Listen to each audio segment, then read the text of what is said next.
Okay, again good afternoon student. आज जो है मैं बात करने वाला हूँ effect of ice and wind on the सैग।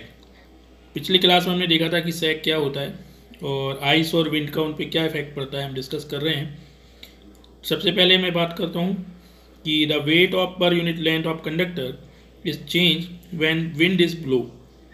जब भी कोई हवा चलती है तो हवा चलने से क्या होता है, सबसे पहले तो कोई वायर मान लीजिए लटका हुआ है या वायर लगा हुआ है, ओवरहेड की बात कर रहा हूँ मैं। और यूनिट जो है आपकी, जो है यूनिट 4 की बात हो रही है कि जो आपका वायर है, वायर मान लीजिए कहीं हवा में लटका हुआ है तो उसमें दो फोर्सेस सब हमेशा उसको परेशान करते हैं या फिर कह सकते हैं आप इफेक्ट करते हैं। जैसे कि एक होता है आपका विंड, एक तो विंड के कारण, दूसरा आइस के कारण। तो सबसे पहले देखते हैं wind force acting on a conductor to change the conductor weight per unit length.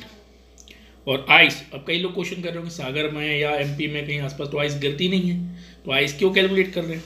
क्योंकि हो सकता है कहीं ऐसी जगह है जहाँ पे बर्फ़ गिर रही हो हिमाचल के आसपास, तो वहाँ भी कंडक्टर्स होते हैं, इसलिए हम आइस का भी इफेक्ट देखेंगे।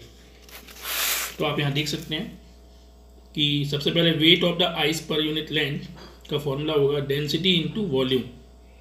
तो डेंसिटी ऑफ आइस तो वही है, वॉल्यूम हमें कैसे निकालने को मिलेगा, देखिए π/4।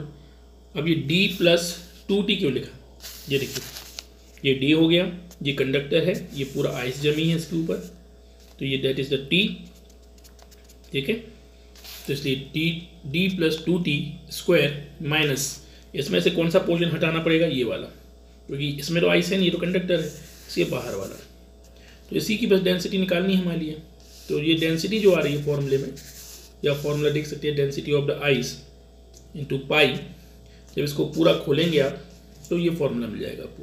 तो ये किसका इफेक्ट है, ये वेट किसके कारण आ रहा है कंडक्टर के ऊपर, आइस के कारण। दूसरा जो है फोर्स विंड, विंड कहाँ कैसा फोर्स लगाएगा, इस तरीके से, ये पूरे में तो आइस आ गई, अब विंड कैसे लगाएगा, मान लीजिए कंसीडर ऐसे मान लेते हैं, तो विंड प्रेशर इनटू जो कंप्लीट जितनी एरिया पे लग रहा है that is the d + 2t। तो ये हो गया आपका विंड के कारण वेट। तो टोटल वेट जो आएगा वो आएगा आपका w + आइस वाला का होल स्क्वायर प्लस विंड वाले का, ठीक है। तो और tan थीटा क्या होगा हमेशा, tan theta that is the difference. आप देख सकते हो विंड इसको यहाँ ले जाने की कोशिश करेगा और इसका वेट और आइस इस साइड ले जाने की कोशिश करेगा, तो ओरिजिनली इसका रिजल्टेंट वेट कहाँ आने की कोशिश होगी, यहाँ आएगा। So tan theta is equal to, इन दोनों का रेशियो जो होता है that is the tan theta. तो जैसे ये जो है ये इफेक्ट है आइस का और आपका विंड का। आपको यहाँ बस ध्यान देने वाली बात वो ये है कि इफेक्ट आपको ये ध्यान रखना है कि विंड हमेशा नीचे की ओर लगाएगी, कंडक्टर का वेट नीचे की ओर लगाएगा, और विंड हमेशा वर्टिकली हॉरिजॉन्टली आगे ले जाने की कोशिश करेगा। तो that is the part of effect of ice और सैग। अगला टॉपिक हम देखेंगे, अगले टॉपिक की बात करेंगे, दैट इज है वो है सैग टेम्पलेट और स्ट्रिंग ऑफ द कंडक्टर। जरा देखते हैं सैग टेम्पलेट क्या होता है। कि sag template is used for allotting the position and the height of the support correcting on the profile। sag template बनाया क्यों जाता है, ये डिसाइड करता है कि कितनी वायर को कितना ऊपर रखना है, ठीक है, और कितने दो टावर के ताकि ज़मीन पे ना आए। तो sag template decide the limitation of vertex and wind load। it also limit the minimum clearance angle between sag and ground। जैसे आप देख सकते हैं, अगर सैग टेम्पलेट बनाने को आता है तो इनके 4 टाइप्स होते हैं। ये देख सकते हैं यहाँ पे ये 2 टावर लगे हुए हैं, यहाँ पे अलग अलग टाइप्स हैं। ये देखिए ये वाला जो कर्व है, ये अगर वायर ऐसा लगा रहता है this is the ground clearance.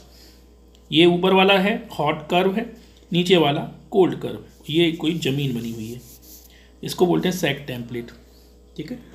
अब देखते हैं एक एक करके समझते हैं कि इनका काम क्या है। सबसे पहले हॉट कर्व क्या होता है। Hot curve is obtain by plotting the sag at maximum temperature. ठीक है, तो मैक्सिमम टेम्परेचर पे इसको नोट करते हैं, स्पैन लेंथ को चेक करते हैं, तो that is the hot curve. Ground curve क्या होता है? Clearance between the hot curve and draw the parallel to hot curve of a vertical distance, that is the ground clearance. Hot curve के अब उसके बाद आता है cold curve. What is the meaning of cold curve? Uplift curve is obtained by plotting the sag at minimum temperature without the wind rises, उसे हम cold curve में बोलेंगे। And preparation of sag template बनाने से पहले हमें क्या क्या ध्यान रखना है? Mention the curves are the first drawn on the square same scale line profile.